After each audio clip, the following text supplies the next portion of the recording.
सचिन जी, ये रामगढ़ क्षेत्र के जो गांव हैं, परलिका, बरवाली, यहाँ लोगों से आप मिले हैं, पानी की समस्या हो चाहे बिजली की हो, तो ऐसे मुद्दे भी हैं क्योंकि आप कलेक्टर हैं, हर काम को आप साझा कर रहे हैं सरकार के सामने। किस तरह की थीम मान रहे हैं आप? ये जो सब बता रहे हैं, हमने अभी विस्तार से सारी चीज़ों के बारे में बताया है। इसी को केंद्र बिंदु मानते हुए हम आगे कार्रवाई करेंगे, मौका मिलता है तो।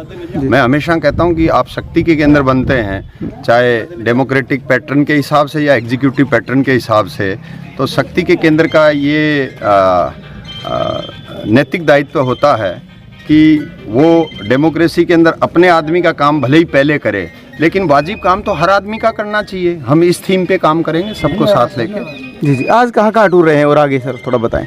आप देखिए, रामगढ़, बरवाली, आपका परलिका, आगे दीपलाना जाएंगे, सोती करौती, वो जो हमारे एरिया में करौती लगती है उसमें जाएंगे जी। हम तो रोज़ जाते हैं, 365 दिन जाते हैं। हाँ, और बताइए आपको। अब बात दरअसल जिस तरह से पानी की समस्या है, ये बड़ा बिंदु है, 2-3 बार ऐसा मसला पानी के बारे में हुआ है। तो जिस तरह से पंजाब से पानी रुका, हरियाणा से रुका, तो इसमें हमारी कमेटी नहीं बैठ रही है। तो इसके लिए कोई आपने सरकार से कभी बात की या इस तरह को साझा हुई बात? नहीं, ऐसा कोई केंद्र हम बन जाएंगे उस दिन सरकार से बात भी करेंगे, इसका समाधान भी करेंगे और सारी जनता को साथ लेके जनता की भावना के अनुरूप जयपुर से लेकर दिल्ली तक सक्षम स्तर पे, सक्षमता के साथ सर्वोच्च स्तर पे न केवल अवगत करवाएंगे बल्कि न्यायालय की शरण भी लेके कार्रवाई करवाएंगे।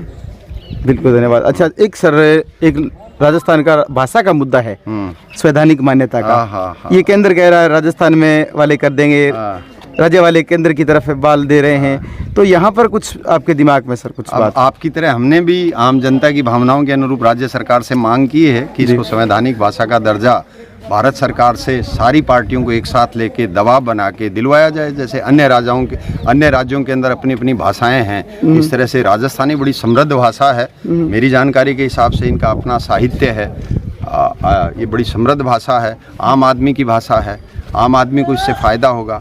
इस पे कार्रवाई करनी चाहिए, लेकिन सबको मिलके करनी चाहिए।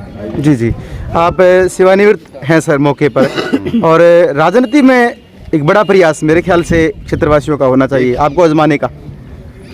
अब आप ही ऐसा सोच मेरे बारे में रखते हैं तो मेरे लिए गर्व की बात है। तो पहली नंबर तो दूसरा ये है कि मेरे परिवार के अंदर 35 साल से मेरे छोटे भाई हैं, वो पॉलिटिक्स कर रहे थे, एक्सीडेंट हो गया उनका, वो काम नहीं कर पाते ज़्यादा फिजिकली लंबे टाइम तक।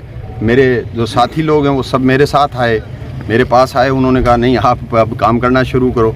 मुझे काम तो करना ही था, तो अभी काम कर रहे हैं। सामाजिक सरोकार रखता हूं मैं, सामाजिक प्रतिबद्धताएं, मान्यताएं हैं मेरी, उसी के अनुरूप काम करेंगे।